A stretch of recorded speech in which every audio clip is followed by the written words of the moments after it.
All right, welcome to the Struggle of Being Christian. My name is Karen. In today's podcast, I'm just going to be sharing this scripture with you that I just, as usual, I just open randomly and just kind of go with the flow and see where things go. All right, so this is going to be from Deuteronomy 20, and the name of this chapter is Regulations Concerning War.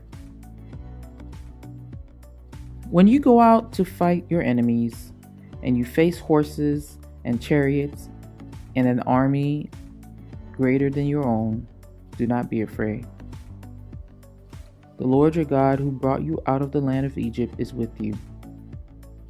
When you prepare for battle, the priest must come forward to speak to the troops. He will say to them, "Listen to me, all you men of Israel. Do not be afraid as you go out to fight your enemies today. Do not lose heart or panic or tremble before them, for the Lord your God is going with you. He will fight for you against your enemies, and he will give you victory." Now, this is the part I loved all this, and I thought it was interesting that they say this. But then there's some other parts here when the officers come to now address the troops instead of the priest. And it says, "Then the officers of the army must address the troops and say, 'Has anyone here just built a new house, but have not yet dedicated it? If so, you may go home. You might be killed in the battle, and someone else will dedicate your house. Has anyone here just planted a vineyard, but not yet eaten any of its fruit? If so, you may go home. You might die in battle, and someone else will eat the first fruit. Has anyone here just become engaged to a woman, but not yet married her? Well, you may go home and get married. You might die in the battle, and someone else would marry her.' Then the officers will also say, 'Is anyone here afraid or worried? If you are, you may go home before you frighten anyone else.'" I thought that was deep. Because I guess it's like, if you think about it like this, if, God keeps sending you signs that this is going to happen, he keeps sending you confirmations through different people saying, "I got you. I got you." Keep sending you sign after sign, even if maybe things seem like, every month it seems like it's in the same place, like things aren't going getting any better, or maybe, every time, just when you think things are going to fall through, everything just works out. And I can give an example about this. Like, say for example, last year. I mean, maybe for the past 3 years, actually, every time it came to the point of me paying my rent, I wouldn't have the money until probably a couple of days before it was due. And I would stress out and worry and stress out.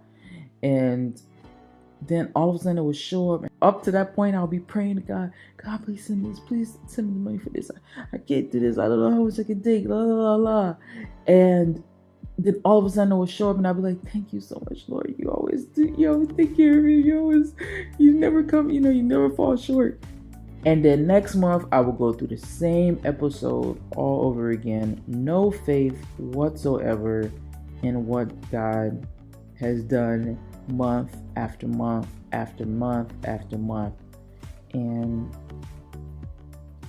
I think this passage here makes so much sense about, look, man, if you after everything, you still gonna be afraid, just go home, because you're gonna scare everybody else.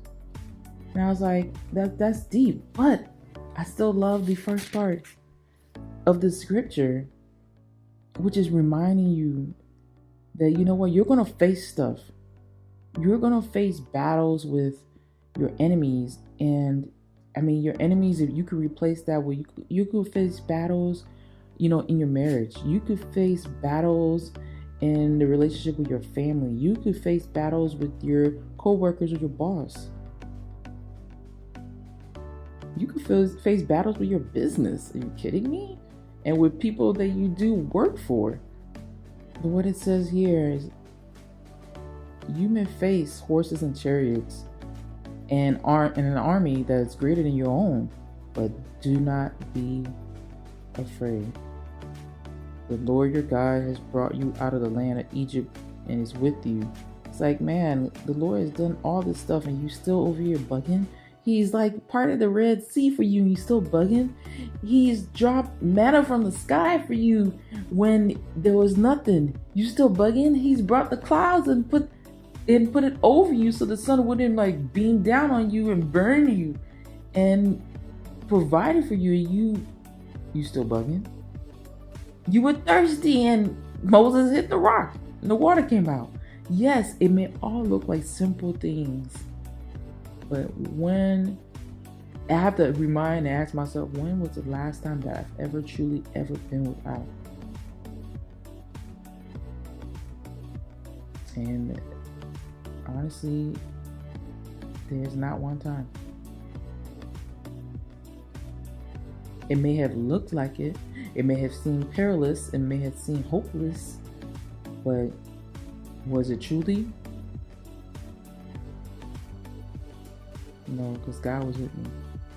And you need to remember that. You're still here. It didn't all crumble like you thought it was going to crumble. It didn't all crumble like I thought it was going to crumble. And just be totally hopeless. So remember that as you go in to face your day today, do not be afraid.